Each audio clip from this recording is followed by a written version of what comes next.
En realidad, claro, este capítulo no es del sistema nefrourinario. No vamos a hablar ni de la vía urinaria baja, ni de la vejiga, porque en realidad eso es otro tema que no nos corresponde acá, principalmente porque la clave en esta asignatura es comprender la fisiología renal. Porque en realidad gran parte de lo que pasa en el sistema urinario tiene que ver con lo que pase dentro del nefrón, además. Entendiendo que el nefrón, o nefrona, para que no... Sí, es que nefrona se llama así. Sí. Que la unidad funcional del riñón es el nefrón, o nefrón. Por lo tanto, si nos enfocamos a conocer cómo funciona el nefrón, vamos a decir el nefrón, ya vamos a entender cómo funciona el riñón, vamos a entender por qué un individuo podría vivir, no sé si perfectamente, pero bastante bien con un solo riñón, ¿sí? Por qué frente a la falta de funcionalidad de un grupo de nefrones, el resto de los nefrones puede hipertrofiarse incluso para compensar. Porque en realidad, si nos damos cuenta que en cada riñón hay aproximadamente 2 a 3 millones de nefrones, en el fondo tenemos 2 a 3 millones, por 2, 4 a 6 millones de mini riñones en realidad. ¿Sí? Por lo tanto, eso en términos de adaptación y de compensación es genial, digamos. Ahora, en términos como órgano, el riñón, ¿cuáles son sus principales funciones? Ya bastante como conocidos, pero igual para que vayamos recordando y vayamos haciendo,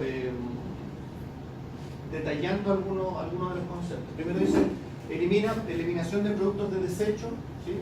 Que o se ingieren o bien son productos del metabolismo basal. ¿Sí?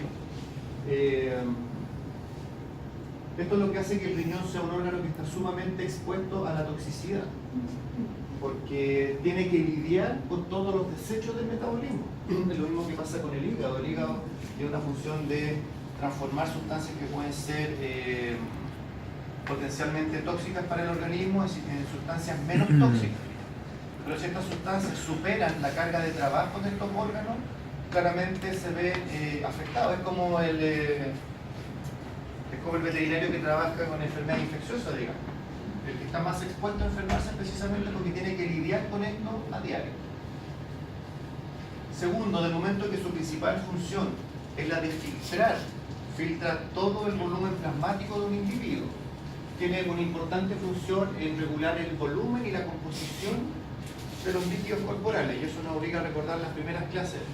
El líquido corporal implica no solamente el plasma, sino que tiene que ver con el líquido intracelular, extracelular, fluidos orgánicos, líquido intersticial, bueno, y el plasma, por supuesto, que es lo que en este caso es mucho más evidente.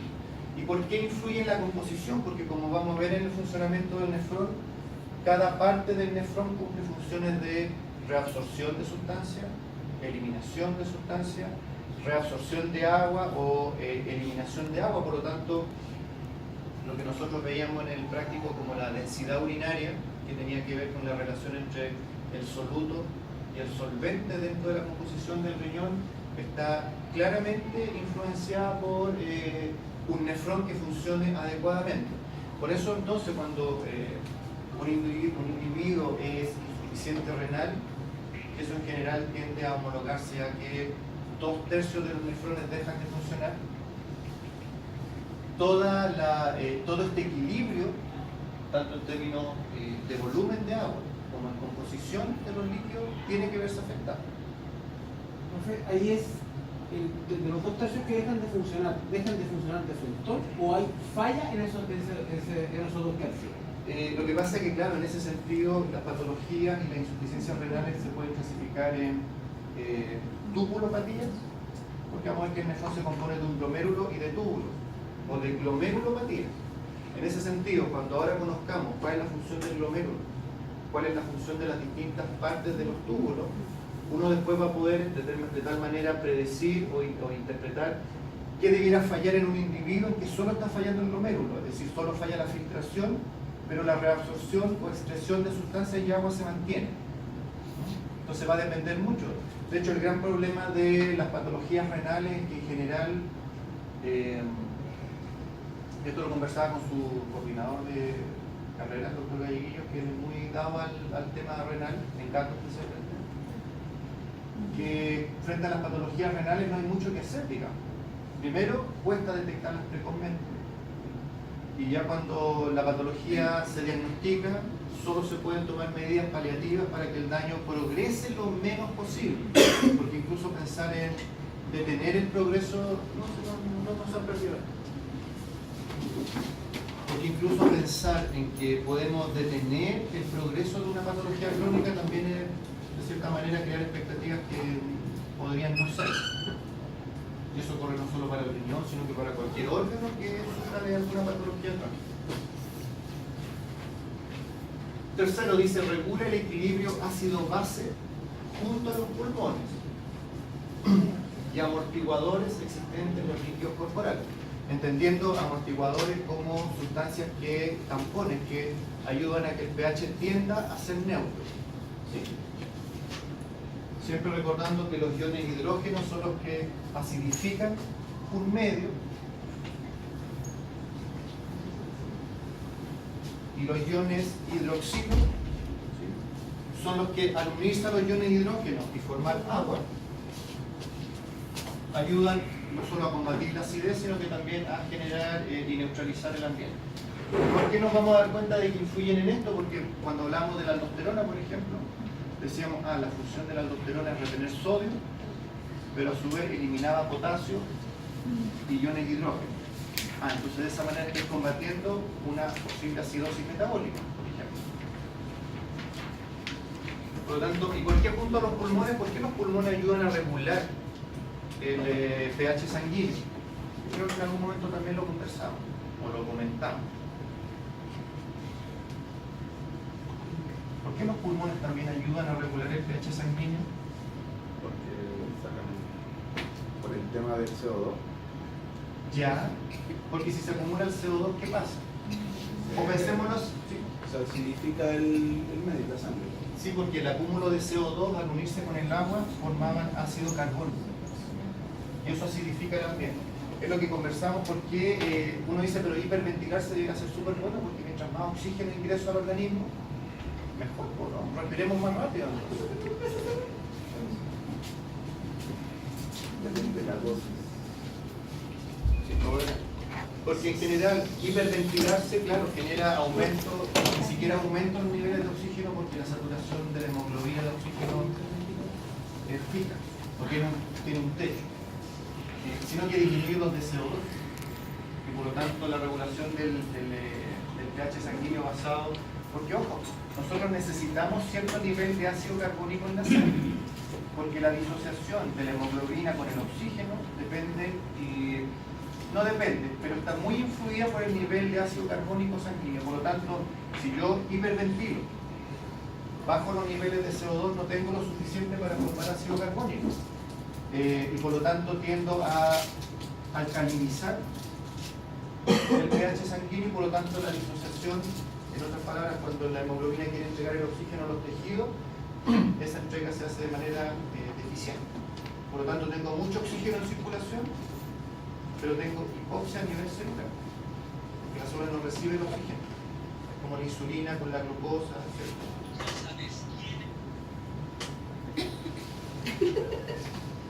Importante regular la presión arterial. ¿Cómo regula la presión arterial en el riñón?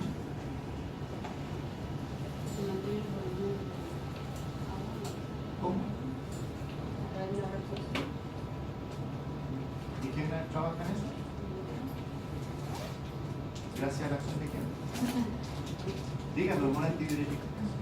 Aquí un poco recordemos cuando veíamos los mecanismos de regulación de la presión, que actúa la aldosterona, el sistema renina, angiotensina, aldosterona, ¿sí? Okay. Y producción de hormonas que regulan la producción de glóbulos rojos. Pongámosle nombre al tiro, eritropoyetina. La eritropoyetina se sintetiza principalmente en el riñón.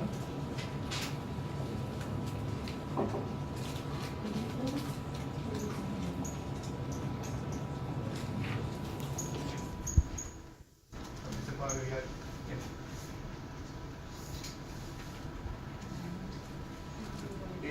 explica por qué es característico de los individuos con insuficiencia renal que sufran de anemia y que muchas veces requieren de inyecciones de eritropoyetina para compensar esto. También regulan la calcemia, lo hablábamos recién, de qué manera la calcitonina eliminaba el calcio a través de la excreción renal. Y bueno, y la presión arterial sistémica, por lo que hablábamos recién, aldosterona, antidiurética principalmente. Y esto reconozco que yo no lo sabía, pero lo agregué. También tiene una función de gluconeogénesis, en un 10%, bajo efecto, pero lo tiene. ¿No alta dosis de EPO? ¿Qué puede arrastrar?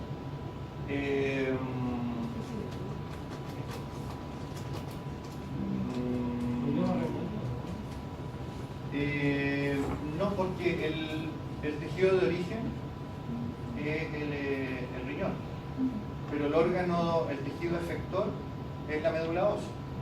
O sea, en el peor de los casos tendrías un exceso en la producción de glóbulos rojos. Profe, ¿cómo afectan los AINES esteroidales al riñón dependiendo de un uso consecutivo de ellos? Ah, mira.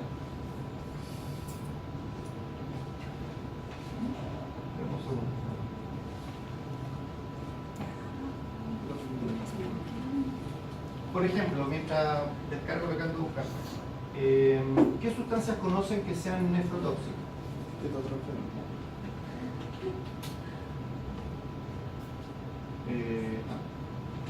Ketoprofeno, ya como un AINE, ya, ¿algún otro?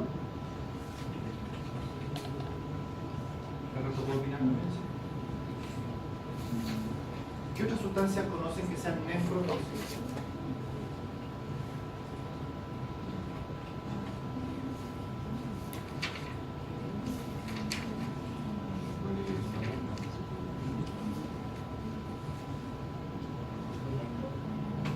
El enro, ¿Perdón? el enrofloxacino. Ya. Antibióticos, ya. Pero me interesa más saber sobre los AINES, porque como generalmente el que más se usa es el Naxpert, por ejemplo. Ya.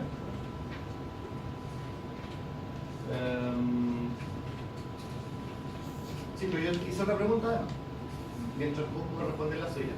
¿Qué otras sustancias conocen que sean nefrotóxicas? Y de hecho en el práctico cuando hablamos de análisis mencionamos un par.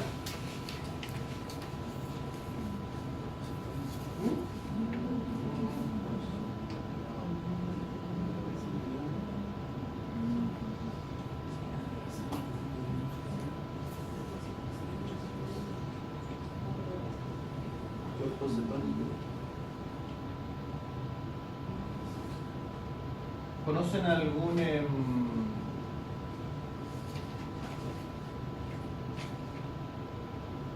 por ejemplo, de hecho hay un antibiótico que es más conocido por ser nefrotóxico, que es la gentamicina, que no solamente es nefrotóxica, sino que es ototóxica también.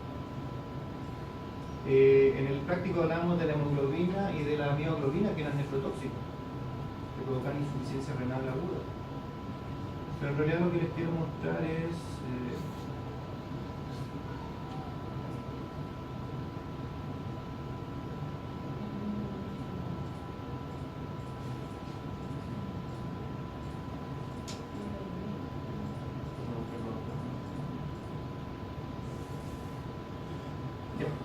nefrotoxina.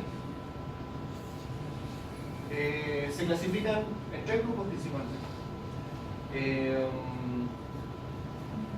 Algunos en realidad son, uno dice, bueno, pero en realidad los pesticidas, lógicamente, los metales pesados, lógicamente, que son nefrotóxicos. ¿Por qué son nefrotóxicos? Por lo que hablamos al principio, porque el riñón, su función es primero, la función del riñón es filtrar, concentrar, porque tiene que concentrar la orina reabsorbiendo agua. Tiene que excretar sustancias, reabsorber sustancias. Y por lo tanto, por los túbulos renales circulan todo este tipo de sustancias que, si estas superan las concentraciones normales, van a acumularse en el mismo tejido renal. Por ejemplo, metales pesados como ¿por qué no se tiene que romper un termómetro dentro de un individuo? Más allá del vidrio, el mercurio. La estricnina, el arsénico, los agentes biológicos. También lo comentamos nomás. Pero ¿por qué los venenos de la araña rincón, por ejemplo, o de algunas serpientes son nefrotóxicos? Provocan insuficiencia renal. Algunos hongos, agentes infecciosos, el antivirus tiene afinidad por el riñón, la leptospira, por ejemplo. Pigmentos, hemoglobina, mioglobina. Sigamos, antibióticos. Estos antibióticos son los que ustedes van a usar en su práctica. Todos son potencialmente nefrotóxicos. Antifúngicos. Aquí está, mencionabas ¿cuál antibiótico mencionó? El doxorubicina. No aparece. Pero la gentamicina que está dentro de los aminoglucósidos son como los más conocidos por ser nefrotóxicos. Los AINE. Uno dice, bueno, pero entonces dígame qué AINE ocupo para no tener problemas. Ninguno. Lo importante es que ocupe la dosis que corresponde, en la frecuencia que corresponde. Ahora, ¿por qué provoca el problema? No lo sé, no es. Si esa era su pregunta. ¿Cuál es el daño que se genera en el riñón y por qué se genera ese daño? No sé. Pero quería mostrarle. No lo sé, pero lo buscamos ya. No hay más caso. Antineoplásico, yo necesito hacer una quimioterapia. Entonces no la hago. La hago, pero ¿por qué, por ejemplo, siempre todos estos tratamientos se hacen siempre con una vía endovenosa? Principalmente porque me aseguro de estar asegurando un adecuado volumen de filtración renal. ¿Por qué, por ejemplo, podemos generar una insuficiencia renal en un paciente posterior a una cirugía? Por ejemplo, cirugía la que ustedes quieran. Luego viene el postoperatorio. No me aseguro de una adecuada perfusión renal, pero doy antibióticos porque necesito, por ejemplo, fue complicada la cirugía, no lo sé. Podemos generar en forma iatrogénica, usamos la semana pasada el concepto de iatrogénico, que nosotros metemos las patas en el fondo del suelo, por no asegurar un adecuado funcionamiento renal, porque además cuando uno coloca suelos debe además evaluar la cantidad de orina que se produce. No se trata solo de meter suelo, ¿cierto?, sino que tenemos que estar viendo que el individuo orine adecuadamente también. Medios de contraste. La semana pasada hablaban de las angiografías, por ejemplo. Yo necesito usar medios de contraste, es decir, todo lo que vemos acá, yo necesito ocuparlo. Por lo tanto, lo único que hace que estas drogas se conviertan o no en un tóxico es la dosis. Y eso quería mostrarles nomás. No sé qué es lo que hace.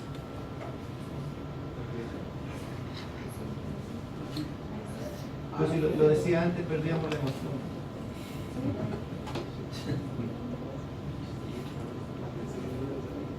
Nefrón. Nada.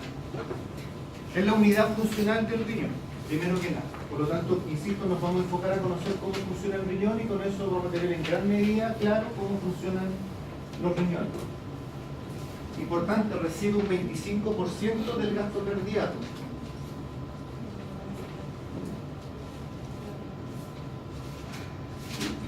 El riñón, al igual que la glándula adrenal, posee una corteza y posee una médula.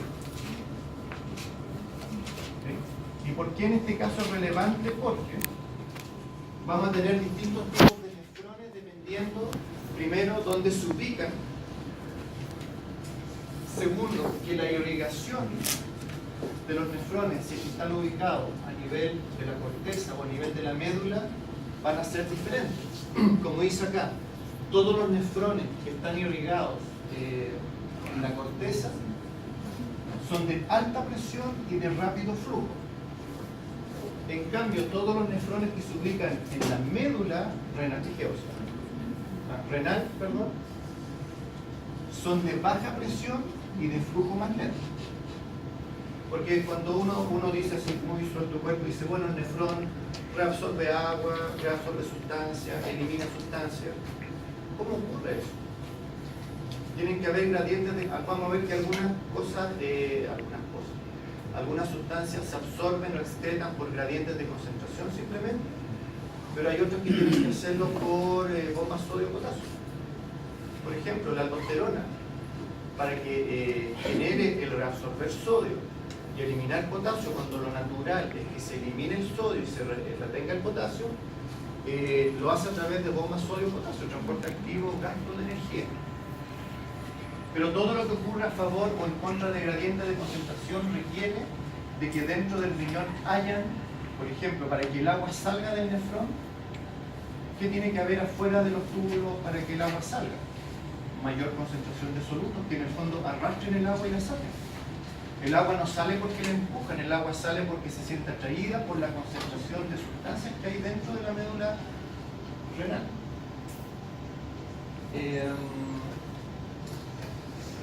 Lo que entra por el glomérulo, aquí lo que entra en el glomérulo es una arteriola aferente y una arteriola eferente, lo habíamos descrito como un sistema porta, ¿cierto?, entre el glomérulo renal.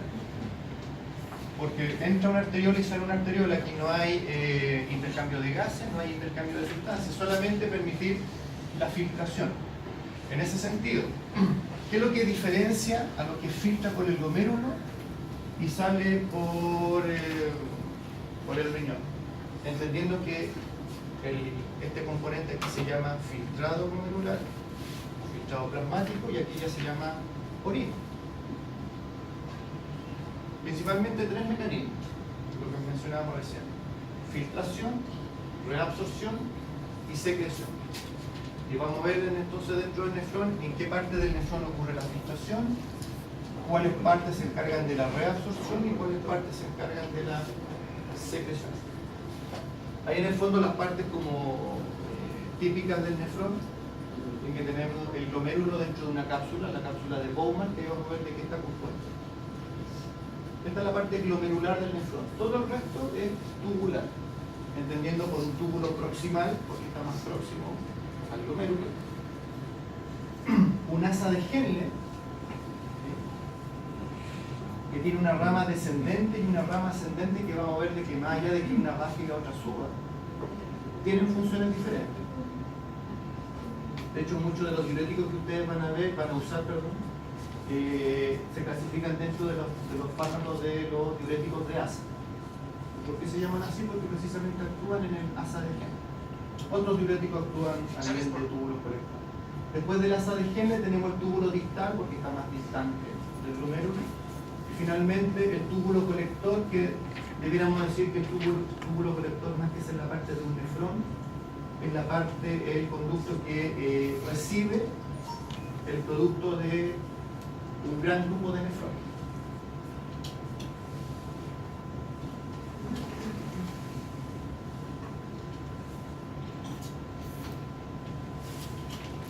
Los nefrones, entonces, dijimos que dependiendo de la ubicación dentro del riñón se podían clasificar en corticales. ¿Qué caracteriza a los nefrones corticales? Más allá de que, como mencionamos antes, tienen alta perfusión y rápida velocidad de flujo, es que los glomérulos, aquí podemos ver el esquema, los glomérulos se ubican en la corteza. Y por lo tanto, si en la corteza tenemos altas presiones, significa que la filtración de esos nefrones es más eficiente que la de los nefrones que están ubicados en la médula.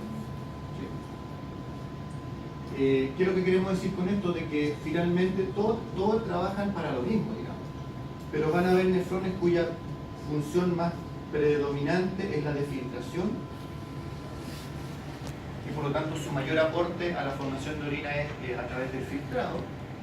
Sin embargo, los nefrones que están dentro de la médula, en que tienen menor tasa de filtración, su aporte tiene que ver más con la reabsorción y con la secreción de sustancias. Se complementan.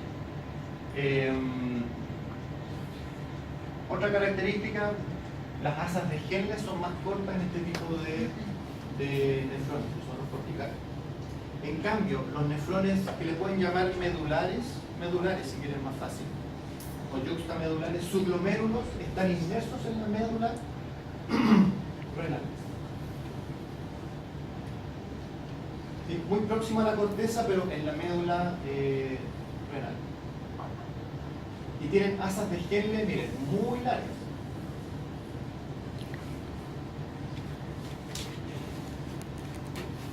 Asas de Henle cortas, asas de Henle largas. Cuando veamos posteriormente cuál es la función del asa de Henle, vamos a entender cuál nefrón aporta en mayor medida con ciertas funciones y cuáles nefrones aportan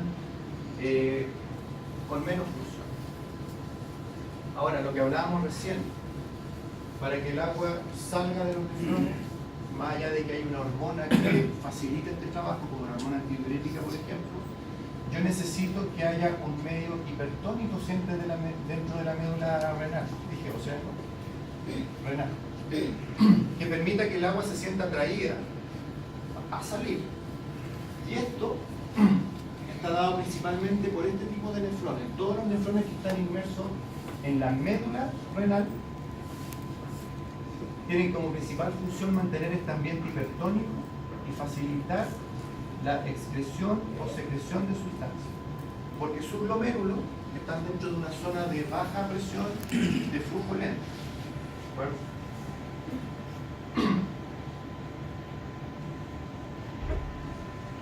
Hablemos de la filtración que ocurre en el glomérulo del riñón. Si nosotros abrimos esta cápsula de Bowman, lo que tenemos en el interior es principalmente un capilar dado por la arteriola aferente y posteriormente la arteriola eferente. Pero la gracia de estos capilares es que son capilares que se denominan fenestrados, entendiendo el concepto de fenestrado con que posee poros. Bien, y aquí se ve bastante mal en la descripción. Pero ¿qué muestra este esquema? Que hay capilares cuyas paredes son continuas, es decir, posee el poro endotelial clásico de cualquier vaso sanguíneo, ¿sí? Pero también tenemos capilares fenestrados, es decir, que los poros por los cuales puede pasar sustancia o pasar agua son mucho mayores, incluso llegando a capilares de este tipo, en que claramente la posibilidad de que el agua y las sustancias pasen por el capilar es mucho mayor. Porque pensemos en los vasos sanguíneos que habíamos conversado en el sistema circulatorio. Por esos vasos sanguíneos puede salir agua.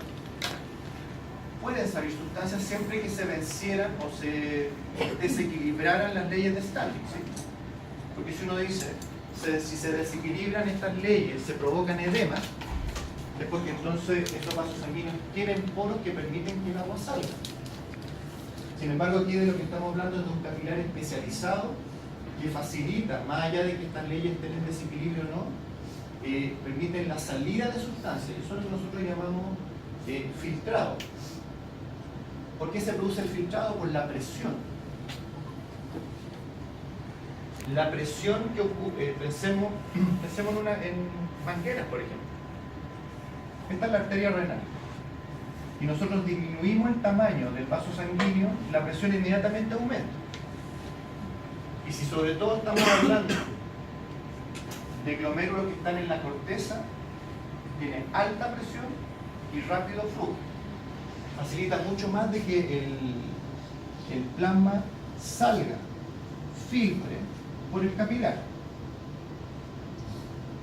Recordemos que la filtración tiene ciertos criterios que tiene que ver con el tamaño de la sustancia, ¿sí? El primer filtro para determinar si una sustancia va a pasar hacia el nefrón o va a permanecer dentro de circulación. En ese sentido, las proteínas plasmáticas son las de mayor tamaño, las células sanguíneas también, es decir, nunca van a filtrar ni glóbulos rojos, ni glóbulos blancos, ni siquiera las plaquetas que son tan pequeñas tampoco filtran, las proteínas plasmáticas menos. Pero también el otro criterio, que creo que lo comentamos en el práctico, es la carga eléctrica de las sustancias que van a filtrar. El plasma logra vencer el capilar fenestrado, logra salir, perfecto, pero para que la filtración se complete debe atravesar dos capas más.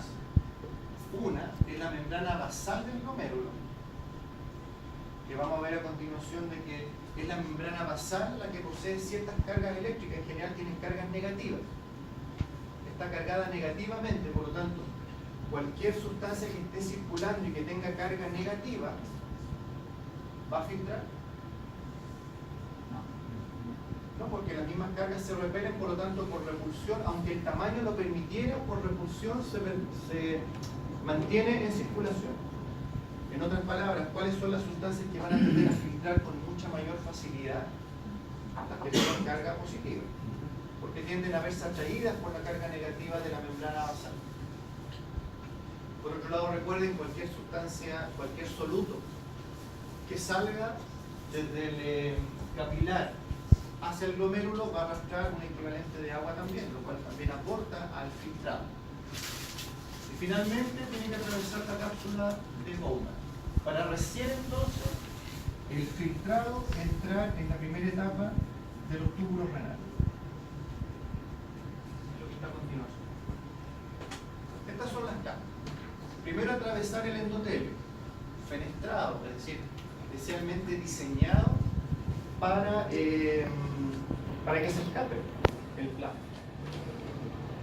Es una barrera mecánica porque hay un filtro por tamaño de molécula, pero también es una barrera eléctrica, lo que mencionábamos recién. Por lo tanto, como tenemos esta barrera, evita el paso de proteínas, evita el paso de células. Sin embargo, permite el paso del agua sin ningún problema. Nutrientes y solutos siempre que no tengan un tamaño o una carga eléctrica que no sea compatible con las características del glomérulo. Una vez que salimos del endotelio, entramos a la membrana basal que mencionábamos recién, que de cierta manera tiene una barrera mecánica, pero que no filtra principalmente por tamaño, sino que tiene que ver con acelerar el paso de sustancias más pequeñas y enlentecer las que son más grandes. Pero la membrana basal principalmente su pega es la de estar cargado negativamente y generar lo que llamaríamos una barrera eléctrica. Barrera mecánica, principalmente acá, barrera eléctrica. Y por último, los podocitos, que se ven acá en el esquema, que están rodeando, ¿sí?, a la membrana basal, principalmente se mencionan porque son los que sintetizan a la membrana basal. ¿Y por qué es importante tener claro esto? Porque cuando hay daño en el glomérulo, hay una patología glomerular, si se dañan los podocitos y no se sintetiza la membrana basal, significa que el filtro eléctrico se pierde y por lo tanto filtra todo tipo de sustancias, más allá de que sea sustancia positiva o negativa. ¿Cuál es el único filtro que seguiría permaneciendo?